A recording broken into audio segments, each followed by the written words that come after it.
Welcome to Listen by Gene Ginsberg. This audio experience and podcast is all about social media, digital marketing, entrepreneurship, and interviews with top entrepreneurs in the digital and social space.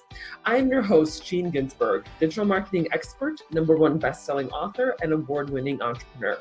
I will be sharing with you strategies, tips, and tactics on how to grow your business and your social media following. Thanks for listening. Hey everyone, Gene Ginsberg here. Welcome to the next episode of Listen by Gene Ginsberg. And today I have a very special guest, Joe Semaan. How are you? Doing great. How are you, Gene? I am doing excellent. So I lived in Newport Beach and you live in Irvine, so we had a little bit of a connection there to Orange County. So very exciting. We're talking a little bit offline before we started recording. We see ourselves as the protectors of California. Okay, I love how you talk about it that way. Yeah. That's awesome. Beautiful area, I guess beaches and sunny skies all the time. So I loved living in Newport Beach when I was there. But enough of Southern California. Let's talk about you. Tell us about your background. So I'm actually not from California at all. I'm from probably one of the extreme opposites. I was born and raised in Peoria, Illinois, deep Midwest, and then after I graduated from college, I moved to Chicago, where I started sort of build more of my professional sales career there, and went through some ups and downs. Back then, I went through 9/11 at that time. We all did, actually. And there was like 90,000 layoffs in my industry, and I was like 22 years old, and I couldn't get a job in the tech industry and sales anymore because there's all these guys with more experience out there hustling for the same money. So I ended up picking up 3 jobs, because when you're young and to speed it along, I got recruited by this tech company out of a gym. They're like, "You're good. We'll take you on. We'll train you." So did okay, made some decent money. And when you're making decent money at the age of 21, you usually spend it all. It's just kind of what you do. So 9/11 came, a bunch of layoffs. I was working 3 jobs and kind of going through the motions. Woke up one morning. It was freezing outside. I had a couple $100 in my bank account. I was working pretty much 7 days a week, 3 different jobs. I'm like, I got to get out of here. I got a call from a buddy out in Cali, and everything he said about Cali was like the exact opposite of what I was going through in Chicago. He's like, "It's sunny." It wasn't sunny in February in 2002. He's like, everybody's making money. I wasn't making that much money. He's like, "There are hot girls." My game was horrible, in Chicago. So I'm like, screw this. I threw everything in my car, which was a hand-me-down that I got from my brother because my BMW got repoed 2 months before that. Drove out to California, and eventually, I slept in that car for several months and met some great quality people and got back into the sales game. Wow. Well, we actually have another connection. I'm also from Chicago as well. And I went to high school in Buffalo Grove. I went to college at University of Chicago. So I was actually there 2001, 9/11. I remember it. Yeah. So another connection, I guess. Yeah, I graduated from Illinois State in Bloomington, and then I went to Schaumburg, then the city, and then I lived in Wheeling, and then kind of bounced around that area. Yeah. Wow. But anyway. So another connection. Well, very cool. All right. So you're living in California. Okay. So what happened then? Tell us the progression. So you're in the sales field. So tell us how you got to where you are now. Well, I was able to make some phone calls through a buddy who gave me some referrals. I got a gym, pretty much my first day in California at a health club, because that would allow me to shower, use my sales skills, and meet people.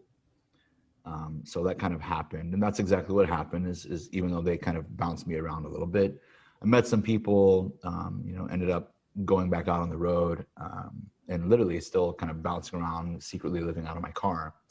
Met some more people who were in the real estate and mortgage business at that time, which was booming at the time.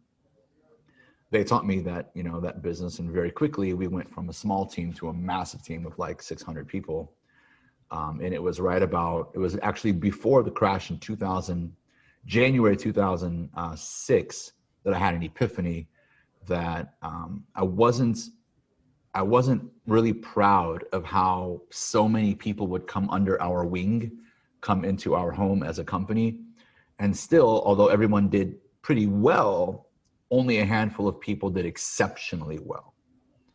And I love teaching people. So it was kind of like an internal battle I had with myself, was here I am, the one sort of leading a lot of these people, but yet a smaller percentage of them are really killing it. Why is that? What is it that we don't know? And after my biggest month ever, I decided to leave that industry and start coaching, even though we were making tons of money. That's sort of the pursuit of what is it? Why is it that so many people are stuck in a matrix when it comes to entrepreneurship, when it comes to sales, when it comes to, personal performance? And I know there's a lot of people out there that are preaching this stuff for a long time. The Tony Robbins's of the world, which are amazing, and I've always been fans of. But I found that there's a decoding process that people need to go through, and that unless you're really, really immersed in that, and there's a lot of repetition of it in your life, that you're going to become a product of your environment again, and you'll potentially have the same skills and the same lifestyle for a long time. So you mentioned being stuck in the matrix. So what does that mean? Yeah, I think, it's kind of become a popular topic, even though I started talking about it, almost a decade ago with my clients. I noticed people were performing according to whatever lifestyle they had become accustomed to. So if you became, if you learned how to survive on a $3,500 a month budget, then you would always produce according to your budget. You would be reactive to things that are happening in your environment. You would create excuses depending on what the masses were using for excuses. If the economy went down, you would use that as your excuse to, chill at home and sleep all day and watch Netflix and get unemployment and so forth. Much like we saw this year, which this year I think it was justified for a lot of families because it was just so fast. But I call them zombies. I was like, there's a lot of great, loving, caring people out there who don't even realize that they become zombies. And I knew that was especially true in the sales profession. I mean, the average closing ratio for most high ticket type industries that I mentor are somewhere between 12 and 15 or 12 to 18% for the higher producers.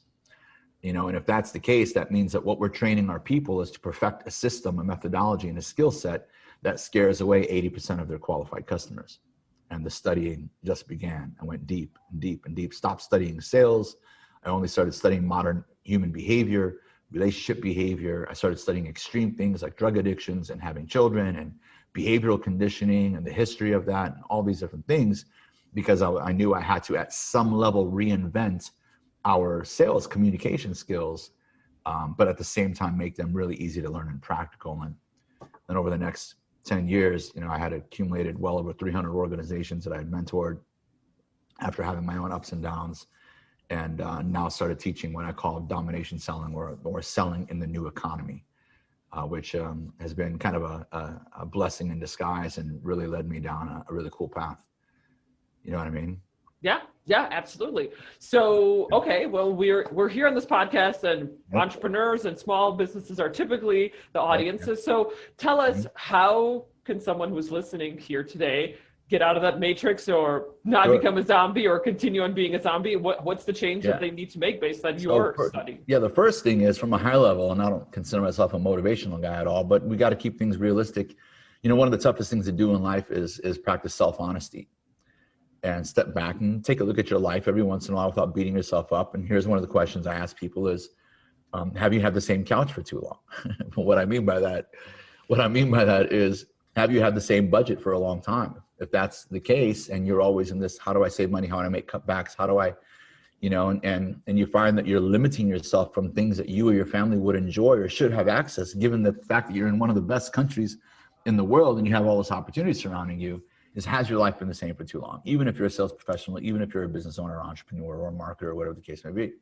The next thing is okay, now who do I need to pay attention to, or where can I learn some things that'll take me to the next level?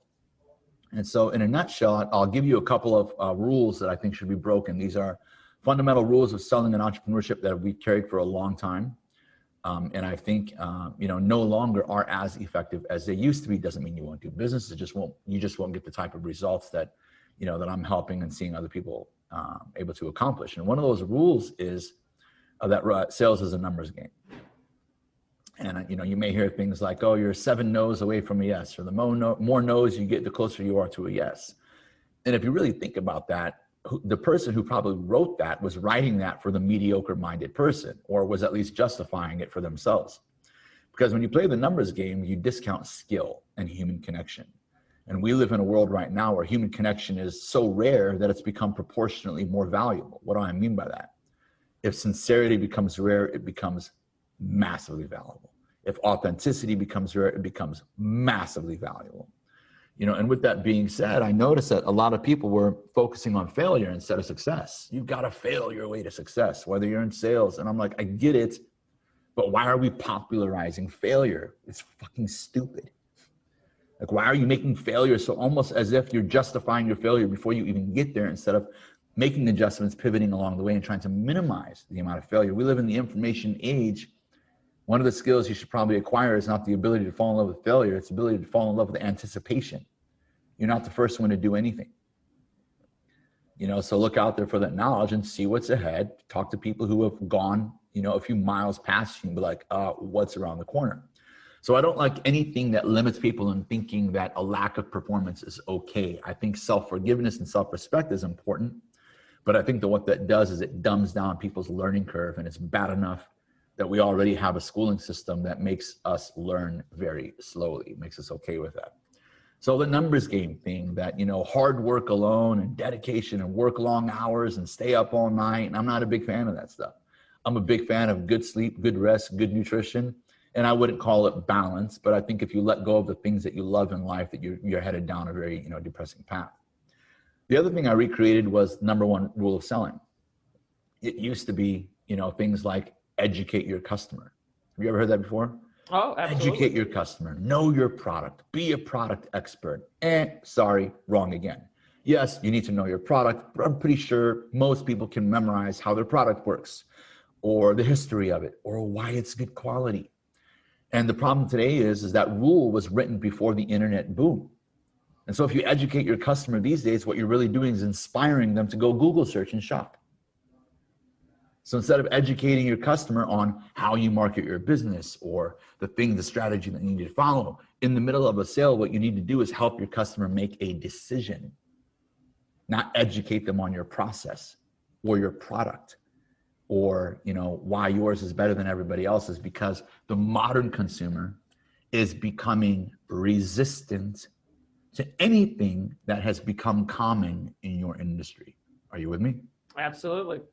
So if there is a certain speak in your industry, like where do you get your customers from, or your qualifying questions, or how do you market your business, or what's your vision, or what motivated you to respond to this ad, all those things are spreading so fast that customers are memorizing them, and then they become sort of immune to them, numb to them. They're not as meaningful anymore, because what the customer hears when you're trying to be sincere is, say something that I can close you on. How do I get your money? You should go with me. What we do here. And it's so, I sort of venture to say, too much value focused instead of customer centric, which the biggest companies in the world right now have mastered. And the number one rule of selling in the book of New Rules of Selling that I say is, the one who understands the customer the most will gain the customer's commitment. Not the one who understands their industry the most. Not the one who has perfected their process. Not the one that has the best price. The one who understands. What does that mean? That means don't just ask your industry questions. Don't just ask your needs assessment questions. Don't just quantify the dollar amount. Don't just show them testimonials. Know your customer better than anyone else. So one of my big takeaways when I'm doing a quick workshop is develop 7 to 10 meaningful and measurable questions that have to do with your customer's past. Past is more influential than the future. Everybody's closing on the future. Your business will grow, will 10x your income. The past is much more influential because it's already happened. It's already been experienced. It's unarguable. The present, and then a bit about the future. But what they often don't want to do is replicate their past. And what they often don't want to be sold on is the future. And so just the human act of spending time really getting to know your customer and all the underlying factors that are involved in why they started their business, why they're doing this, what's happening, where are they from, what led them here, blah, blah, blah. and then a few quantifiable things that you need to help them make a financial decision or whatever it is in your industry. But simply the act of going deeper, if I get to know more issues about your life, Gene, if I get to know what has made you upset in life, what challenges that you've been through, what got you to where you are, and I'm the only one doing that, everyone else spending 70% of the time on their product, you're automatically going to be more loyal to me. There are people in relationships that we look at and we're like, I do not see them together, but they seem to be fine. Well, they probably did a really good job of understanding each other. And once somebody understands you that well, you just don't want to fucking start over with someone else. This podcast is brought to you by the Digital Marketing Method monthly group coaching program, your methodology for growing your business and your social media following. Join me and my group of supportive entrepreneurs and learn how you can grow your business and your social media following, where we cover topics such as Instagram, Facebook, YouTube, email marketing, and so much more. Go to dmgroup.online, dmgroup.online. That makes sense? Oh, that's am I coming too strong? Are these people No, this is great. I love it. I love how you're talking about the new rules of selling, because we've just been pounded with this whole thing of like, it's a numbers game and blah, blah, blah. And it's like, I love how you're reframing this and saying it's about the customer, like know your customer. And I totally agree with that. That's the one, and having worked with entrepreneurs and small to medium sized businesses, it's like, so often I have to pull that out of them, where they're like, what are your customers' challenges? Like, what is driving them? And so often, like, businesses don't even know that about their own clients. And so I can totally relate to that. And I totally agree. So that is fantastic. I love how you're reframing that. Sure. Switching gears a little bit here. So we've had a pandemic for the last 7 or 8 or 9 months. So how has that changed your industry? And maybe that's in the positive or the negative, but I'm sure you've experienced changes. So tell us about that. Yeah, it's been a massive advantage, at the same time a challenge. It's a challenge for me because I've been one of the things that has held me back, and at the same time my clients love, is almost all of the 30,000+ people that I've mentored have been in person. Because I go to companies, conference rooms. In some cases, the entire sales floor is in the meeting. In some cases, it's focus groups, but it's always been in person. And most people, when they talk about those numbers, it's like online, or that we're enrolled in my recorded program, which is important. I'm headed in that direction too. But it takes a lot of time to be on the road. It takes a lot of time and a lot more work. And what I noticed is there's a lot of companies where I was like, yo, there's an online program. They're like, well, we like it in person. I'm like, okay, you're going to pay the premium. And they're like, well, that's okay. I'm like, okay, I'll take the money, but and I'll show up and I'll deliver. But it actually forced, all setbacks in life, in every recession, every single one, forces innovation, right? It's like pushes everybody to move forward.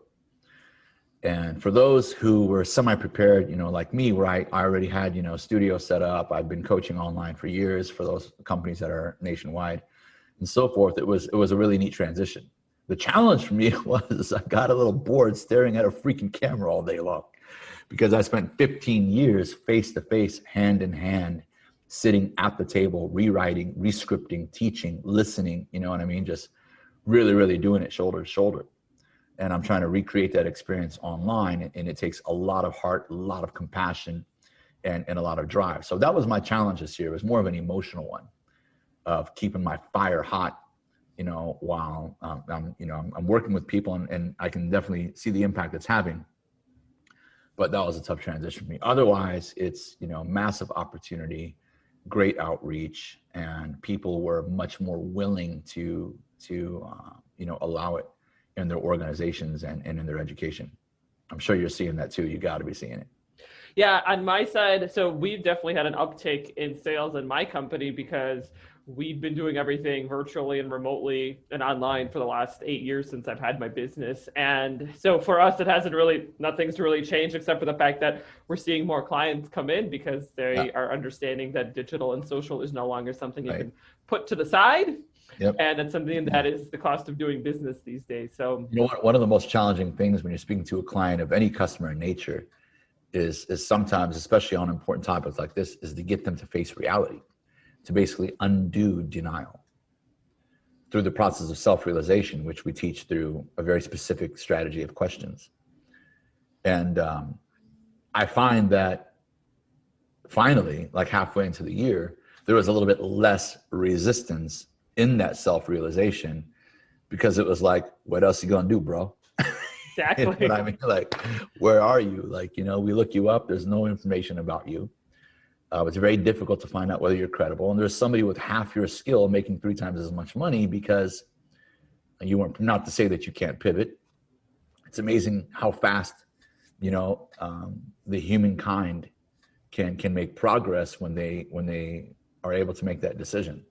It's amazing how fast people can learn when you put their back up against the wall. I just hope that they understand that they need to surround themselves with the right people. They need to listen to the right information. They need to shut off the TV. And they, at some level, need to put themselves, you know, in the right environment.